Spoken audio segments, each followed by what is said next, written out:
What is up, Cortland? Welcome back to the Division 3 podcast. I'm your host, Zach Jackson, and it is a bit of a message from the future because today's episode was actually recorded a few months ago. It was the first ever podcast episode that I recorded, and the reason why it never was released until now is that it was my first attempt at any type of podcasting, interviewing, so it was a little bit rough, but I referenced it a lot in some of the other episodes, and I think it would give you guys some good context on what I was talking about when I referenced it. And even though it's a little rough, it was my first attempt, but there's still some very good information in there that I think you guys would find interesting. So without further ado, let's get into it. What is up, Cortland? My name is Zach, and I'm here with a very special guest today to talk about a relatively new sport called Ultimate Frisbee. He's the president of our Ultimate Frisbee Club here at Cortland, and the greatest man to ever touch a Frisbee, ever, Luke Barrett. Luke Barrett, say hi. Thank you. I don't know so much about the greatest player to ever touch a Frisbee, but I do appreciate the hype up. Yeah, he's better than Kevin Scannell. So I'm gonna start off by asking, what is the general rules of Frisbee? How do you score in Frisbee? Things of that nature. Because a lot of people probably don't know. They probably heard Ultimate Frisbee, but they probably don't know what the actual game is like. So. Yeah, whenever someone asks me about what Ultimate Frisbee is and how it's played, I always ask them one question is, have you ever played or watched football? It's very similar in terms of that for scoring. There's an end zone. You try to catch the Frisbee in the end zone. Unlike football, you're not allowed to run with the Frisbee. You have to catch and then throw it. You have 10 seconds to do so, otherwise it's a turnover. If the Frisbee is intercepted by the defense, it's a turnover. If it hits the ground, it's a turnover. Throw it out of bounds, it's a turnover.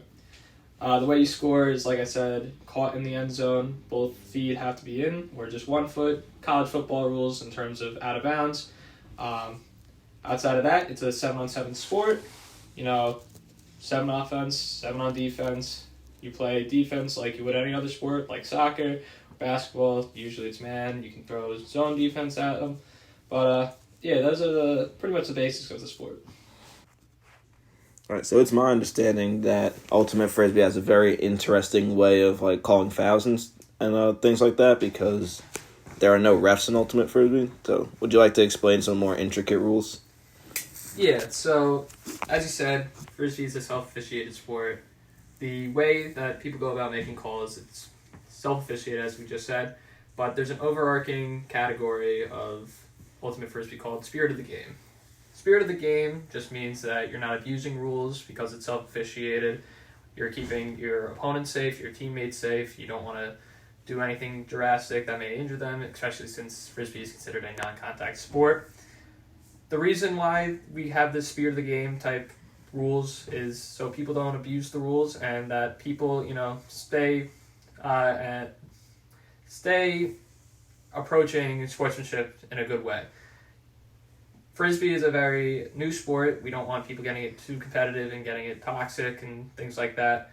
So these rules are in place just so people follow those, be good teammates, be good people towards their opponents, things of that nature. So the way calling fouls in Frisbee works is that if you think a foul occurred, you call a foul. Your opponent, you talk to them about it. If they agree that a foul happened, what you do is you do not contest the foul. And from there, depending on the situation or the type of foul, either the thrower gets a disc back, disc moves up to where the receiver would have caught it if it was on the catch. If you ran out of your 10 seconds and you don't contest that, it's a turnover, things of that nature. Now, if you disagree with the call, which oftentimes will happen because, heat of the moment, what you do is you say you contest the call, and again, depending on the situation, the disc either goes back to the thrower, it's a turnover if it's contested, if it's a travel call, it just goes back. All these things sort of balance the sport in terms of, not making it so the offense or the defense has an advantage when calling fouls. It's not one person's rule over the other. But there's usually a conversation when these fouls are called. Because if you thought something happened and then someone explains and you go, oh, I didn't even think of that that's probably how it happened. You can always revert your call, change your call. If you originally called the foul and you're like, you know what, it didn't affect the play, I take it back, and then play continues from there. Or if you contest the call, you hear it, you go, oh, you know what, you might be right that it was a foul, so we'll play from there. And so since it's self-officiated, it really is just on the players to make good calls, don't try to abuse the rules, and yeah. Yeah, I know that sounds like a very inefficient system, especially because every major sport used to they usually have refs, but in my experience, there's very few issues with it. It's a very gentleman sport. There's usually no issues with arguing calls and things of that nature. For bigger, more important tournaments like the sectionals and regionals, we have observers. Would you like to tell them what the observers do? Yeah, so the difference between observers and referees in other sports is observers are there to make a decision. If there's the conflict of hey, I think I got fouled, but you don't think I got fouled, you can go to the observer for that rule. It's not the observer making those calls. The only thing they're in charge of is determining if someone was out of bounds or in the goal or the end zone. So, yeah, what they do is they just confirm calls, give you a better idea of the rules. If there's a question, if you're unsure of a rule, you can always ask them for their ruling and about how to proceed and what happens with the field of play if something were to get called. But, so especially in college ultimate, there's just observers. If you get, farther down into the AUDL, which is the Professional Frisbee League, those games have refs, but again, it's still very much self-officiated, and those refs barely make calls. So, speaking of more important tournaments like sectionals and regionals, let's talk about Cortland's team as a team. You've been on the team for a very long time. Is it three years now? Yep, this is my third year. Cortland's got a pretty good program going on right now. We've taken a couple big steps recently. The last two seasons that I've been a part of, last year we placed 8th at regionals, and the year before that we placed 3rd. In the game to go to nationals, there's 2 spots to go, and we lost in the second, third place game. So unfortunately for us, we didn't make nationals, but that is the highest, or tied for the highest that Cortland's ever achieved. It wasn't something we usually always made it to. Regionals was usually just a goal, but now it's kind of been a more consistent thing for us. And our program's been doing great. We have a great, group of people who uphold the spirit of the game very well. Very good group of guys. I always tell people that, we're a team, but we're also a family. We have alumni. We have people who leave the team and still hang out with us because they do enjoy being around us, Maybe Frisbee's not for everyone, but the group of people that come together to play Frisbee pretty much is. Yeah, and speaking of the AUDL, we have a couple of alumni that are AUDL players now. Shout out to Matt Bartley. Yeah, and Jimbo Jet. I know he's a little bit before our time, but I've met him. He's a very cool guy as well. All right, so the sport of ultimate Frisbee is growing a lot. I know we have, this is probably a record high amount of new entries to the team this year. How many people do we have? Right now, our roster size is right around 40, 45. The sports is growing, and people are falling in love with it. I always tell people, come to 2 practices, see how you like it from there. A lot of people are hesitant to join because it's not something they've ever played before, or it's new to them. But they come to these practices, and they stay. And the sport of ultimate as a whole has been taken off like crazy, especially with social media becoming more and more prominent. There was even a push for it to be in the Olympics for 2024. Unfortunately, it did not make that. There was a more revised version for that. But globally, Frisbee's doing phenomenal. U.S. is a hot spot for it, but places like Japan, England, Australia are also very much leading the charge in terms of growth of the sport. Yeah, there's 44 people is a insane number for a team in which there's only 7 people on the field at any given time. So that just shows how much, how many people are into this sport. Even at the school isn't the biggest of schools, but there's 44 people that want to play ultimate Frisbee. I'd like to ask you, Barry, how did you get into Ultimate Frisbee? And I'll share my story as well when you're done. Yeah, so me and another guy on our team, Chris Canero, who's also one of our captains. In high school, we grew up together. We would throw a frisbee here and there. We played can jam, things like that. So we were just used to having a catch with a frisbee, and I got a text from him that said, "Hey, I'm joining Ultimate Frisbee. You should join too." I said, "Why not? It gives me something to do." I was fresh out of the COVID year, so I was looking to meet new people, get new experiences at college. I showed up to a practice and instantly fell in love with the team. Like, everybody there was so welcoming to me. I joined. I loved it. I really engrossed myself in the culture of it. Got used to being friends with everybody.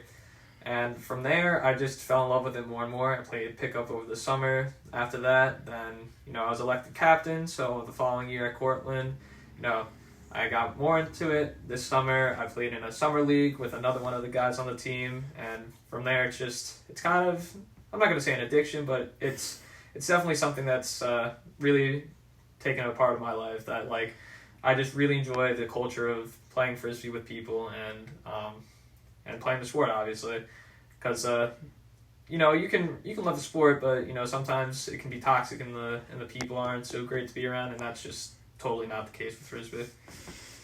Yeah, I have kind of a similar story. So I transferred into Cortland from a school I used to commute at back home, and one of my best friends back home, he transferred in the year before me. And he knew I was coming here the next year, so he was trying to get me on the Frisbee team for a whole year. And I resisted it. Resisted it with all my strength. I wanted to play basketball. But then my roommate, when I came here, also just happened to join the Frisbee team at the same time. They both they got to me, and I'm glad they did, because I've had nothing but positive experiences playing Ultimate Frisbee. So the bulk of those positive experiences comes from tournaments. We travel all over the place. And would you like to tell them more about tournaments? Tell them what tournaments look like for our team? Yeah, so our club as a whole, we travel a whole lot. We travel pretty much more than any other club here at Cortland. We do tournaments in all different spots, usually in New York, New Jersey, Pennsylvania. Sometimes we go as far as, North Carolina or Virginia, but those are kind of exceptions, one-off tournaments. We usually do similar sort of tournaments each year. We're going to Buffalo this weekend, or I'm not sure if that's this weekend, depending on whenever you're listening to this. We go to Saratoga, Oneonta, Rochester usually hosts a couple tournaments, New Jersey, all those spots. We kind of have a rotation that we go to. That way people are getting new experiences at new tournaments. Tournaments always occur on the weekend. They realize that we're all college students, and, school is way more important than Ultimate Frisbee. So what we usually do is we usually leave Friday night, stay the weekend somewhere, and that's where we play our tournaments, and get back Sunday night. That way, everybody's back for classes whenever they need to be. And it's just tournaments are a great time. First day is usually pool play, and then the second day is bracket play based on the seeding from pool play. It's just like any other type of tournament where you win, you move on, and there's a winner. Fortunately, we were able to win one already. We won Fredonia Flick, which was an awesome tournament, obviously hosted on Fredonia's campus. And tournaments are always a great time, great bonding experience for teams. And I think that's one of the best parts that people underestimate. People don't always like these long drives, but those car rides are always how you build bonds with people. Then you're in the hotel rooms just having a blast together and just having a great time overall. And you and I both know how long those car drives get. Yep. Both me and Barry drive to a majority of the tournaments. So yeah, it's a commitment, but we want everybody to be there. So we suck it up. We bring people. That way we're not forced to not bring anybody to tournaments. All right. So speaking of getting everyone involved, how do we balance having new players and veterans? Because most people don't come into the season knowing what Frisbee even is. Yeah, as you said, I had no idea how to play Ultimate Frisbee coming into college. And what's nice about Frisbee is the really competitive season only really starts in the spring. So the fall semester is usually more about learning and teaching the game more than anything else. So in the fall, we'll have 2 or 3 returning players, maybe 4 people who've never played before on the field. That way they can just get used to in-game feel, get reps that way. That way they can learn about the game in real time without the extreme pressure of I need to perform, otherwise it affects our seeding and things like that. The reason we can do this is because, as I said, the really competitive season starts in the spring, but the governing body for college Ultimate Frisbee, they only really start tracking tournaments and games played in the spring. So USAU is our governing body, and their competitive season starts in the spring. And those tournaments, those when we kind of switch gears, playing more of the veteran players while still getting some from newer guys some touches. But that's when we really start to lock in and really care about our record and winning games. But the fall there will be some sanctioned tournaments here and there, but they're really less populated than in the spring. In the spring, basically all the tournaments we go to are sanctioned by USAU. And the fall is, like I said, way more about learning and teaching the game, making sure people are having fun. That way, in the future years, they can do the same thing that we're doing for them now. It's always about kind of paying it forward, getting them to have a lot of fun in the fall, and in the spring, really locking in and really trying to compete. Would you say that one semester is enough to get these the newest players where they need to be to start locking in for competitive tournaments? I guess it's different for everyone, but what are your thoughts on it as a captain, coach, president? Yeah, as you said, it's different for everybody. People learn and develop at different speed and skills, and it's kind of what goes into who kind of plays in the spring. If one player develops really quickly and all of a sudden they're playing great, we might play them a little bit more in the spring. But at least for me, I wasn't one of those people that developed really quickly, and I, as I said, fell in love with the game and wanted to be one of those players that was able to play all the time and play in the spring when it really counted. So I worked on it, and what I've seen is pretty much every summer or winter break, people come back 10 times better than they left, and everybody goes, "Whoa, how did that happen?" And it's just the more time you spend playing, the better you get, the more reps you get. It's like a snowball effect. The better you get, the more you play, the better you get. It builds off each other. But for a lot of people, one semester is kind of all you need to get the basics down. And once you know the basics, it's just fine tuning from there, and then from there, that point on, it's whatever we decide, whether it's hey, just work on this thing because you need to work on that, or just work on getting more stamina, things like that. It's, as you said, every player is different. Every player has a different set of skills. They'll develop differently. So it's really by a case-by-case basis. Would you say that throwing or receiving is more conductive, more difficult to learn as far as the skill of the game goes? And obviously you could have some freak athletes that just are, dusting everybody, that can catch everything, but... Yeah, no, so, at least personally, and I feel like some people may disagree, but I feel like a lot of people will share the same sentiment. Throwing a Frisbee is so, I'm going to say backwards to throwing anything else. Usually with sports like baseball, football, if you're throwing across your body. If you're right-handed, your plant foot is your left foot, and you kind of open up and throw that way. In Frisbee, it's the opposite. You're throwing with the same side of your body, and a lot of people played sports growing up, and it just doesn't feel natural to them. And the thing with Frisbee is, because it's not a ball, and because it's flat, and wind plays such an important factor, the disc is made of plastic, and it's 175 grams, so that thing really is dictated by the wind. It's shaping your throws and knowing when you can throw deep, when you shouldn't throw deep. And it's more of the IQ of throwing than the actual motions. Because once you get the motions down, you can kind of make any throw in the book. It's just knowing when to use what throws, what curve to put on it, how much power, when you shouldn't throw.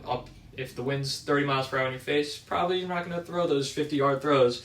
But if you have the wind behind you, all of a sudden your 5-yard throws turns to 15. And you're like, how does that happen? And that's just the knowledge of playing with the weather around you. Yeah, speaking of weather, we've had some unfortunate weather at tournaments. Would you like to tell them about like some of the conditions that we play in? Because we really do play all conditions. Yeah, so Frisbee, we don't have the luxury of being able to reschedule often because, fields are expensive to rent or, block out. We've had weather, we've played in the snow. I personally hate playing in the cold. I just hate the cold in general. So, yeah, playing in the cold and snow is my favorite thing. We played in the snow. We played in some really heavy rain. But, each weather conditions has its pros and cons. Like with the rain, it doesn't hurt as much if you're diving or sliding around the field. If it's really windy, that's kind of hard to play in. But like I said, if you're going down with the wind, your throws go a lot further. If you're going against it, it's tough. We played in rain, snow, wind, perfect weather. It really we're not really a team that gets the. We don't really get affected by the weather so much unless it's lightning, of course. Safety first. We'd rather not get anybody struck by lightning. So that's the only thing that's really stopped us in the past. I haven't had like a tournament canceled outside of like really, really bad field conditions where it was flooded. Nobody wants to play with 3 inches of water coming up their feet. But yeah, the weather's tough sometimes, but we play through it. We enjoy it. We still have our fun. Still a good time. Doesn't really affect us too much. Yeah, I'll say these tournaments are 100% outdoors, and they can be pretty long sometimes, especially if we have a lot of games or if we have like a bye. What would you say is like the longest tournament we've had? I know we've definitely had like 8 hours outside. In terms of length in one day, it was probably one of our Oneonta tournaments last year. We woke up really early because it was a one-day tournament, so we didn't need hotels. We woke up really early, got to the fields around 7. We played, I think, 6 or 7 straight games. I think we left by like 4:30, 5 o'clock when the sun was really, winding down. But in terms of like number of games, it's probably regionals 2 years ago when we made it to that game to go because we played so many games. We lost in the semis, but there's that losers bracket, so we played 4 more games. So, it can be tiring, especially those one days when you wake up really early and you're staying for what feels like all day. But yeah, the people organizing the tournament usually give you some breaks in between games, allow you to catch your breath, get water, make sure you're not, absolutely killing yourself or injuring yourself playing too many games back to back to back. Yeah, and it does take a toll on your body. I know I've dealt with injuries. You've also definitely dealt with injuries. Do you want to speak on that? It's okay if you don't want to speak on it. Yeah, I'll speak on it. Last year we did a tournament in Rochester, and the field conditions weren't too great. It was a bit of I'm going to say, like, uneven field, and I went to dive for a disc. My hand got stuck in a little divot, and my whole body landed on my elbow and dislocated it, popped it. Wasn't a great experience. I don't really recommend anybody doing that, but that was a sort of a freak accident. You don't really see too many crazy injuries like that in Frisbee. Yeah. Side note, the hospital system in Rochester needs some work. Definitely needs some work. Yeah, there aren't too many horrific injuries. Lots of rolled ankles. I've rolled my ankle at almost every tournament. I've had knee issues at Spanway before Frisbee, back in my basketball days. Yeah, it's just like any other sport. Soccer, I'm sure people experience as well. As long as you're stretching right, hopefully that, helps prevent it. But Frisbee may be non-contact, but it's, as I always say, it's the most non-contact sport you'll ever play because, people are, both jumping for discs. Of course, you're going to bump into each other here and there. It's never on purpose. You're never trying to injure somebody, but you just land wrong. You get hurt. You bump into somebody. They get hurt, but it's never out of spite or anything like that. And both teams are usually very good about getting a trainer over there quickly if it's needed or helping people off the field. It's very good to see how teams treat other teams' injuries in that aspect. You never want to see injuries, but nobody's really saying oh, this person's a baby because they got hurt.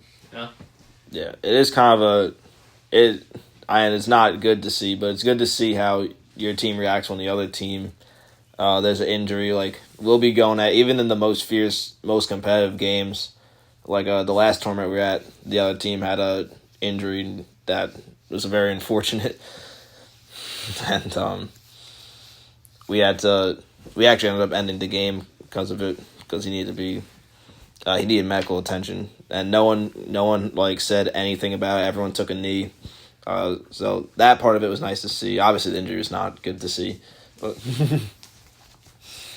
where do you think the line is on, as far as contact goes, between like this is just naturally gonna happen and like, all right, now it's a foul? Yeah. So the way I kind of look at it is like, I know it's another selfish issue for it, but like pickup basketball. The way I say it, like, if it's not going to affect the play, like if a frisbee is 10 feet above your head and like someone grazes your shoulder, that's just a little contact that happens.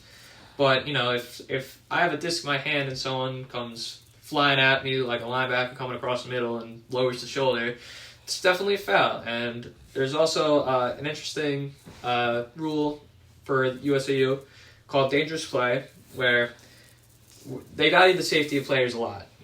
Especially on offense and defense, like people are flying around the field, people want to make cool plays diving, but those diving plays are often the ones that lead to the most injury.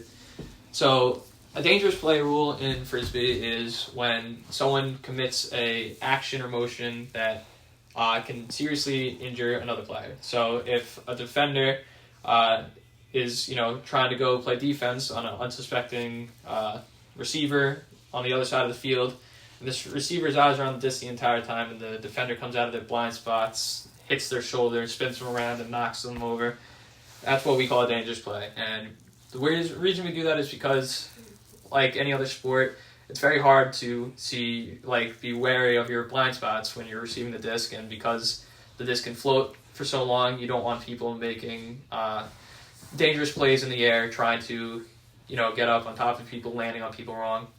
And it doesn't even have to require context for things to be a dangerous play. If someone is coming down, trying to catch a disc, someone dives from behind them, like barely misses them, and goes over the top of them, things like that, just barely touches them, it can be considered a dangerous play. You talk about it, you just go, hey, like, I'm going to call a dangerous play on that. And from there you talk about it, just be like, hey, just be more careful. Like, I had no idea that you were coming, and if I had taken one more step to my right, I would have been knocked out, I would have been hit. Usually people will talk about it, be like, oh, I disagree, I think like I just got to that space before you and I surprised you. But it's always good to have those conversations to prevent those types of injuries. Yeah, and well, you said those are the most like because frisbee is a very it's a very like nice, like, gentleman sport. You said that is the most likely thing that causes arguments and negativity. Because like I said, people come from all sorts of sports backgrounds.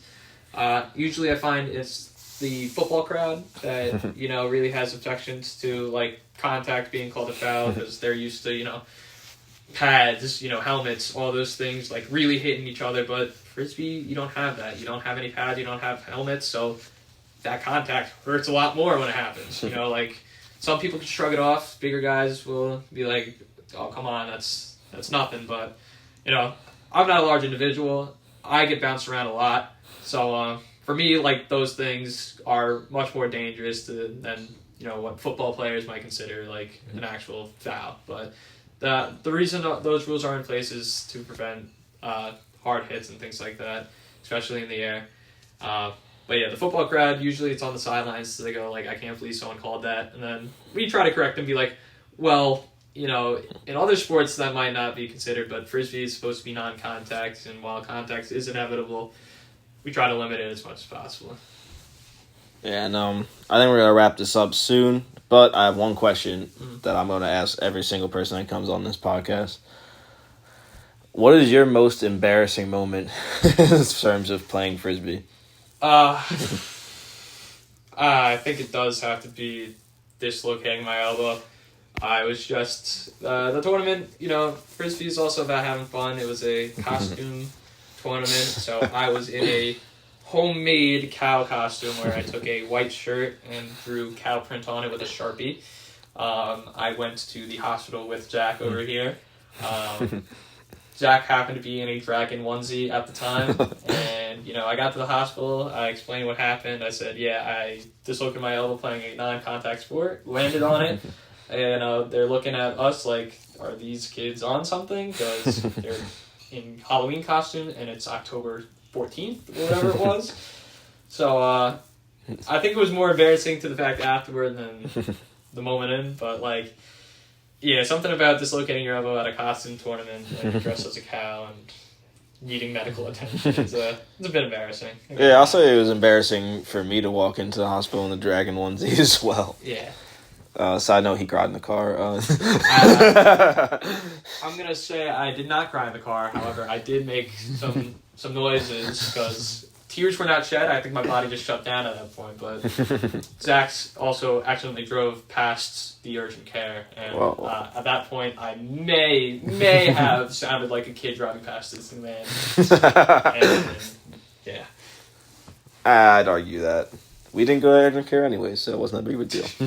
But anyway, Barrett, thank you for coming on and sharing about Ultimate Frisbee. It was a pleasure to have you.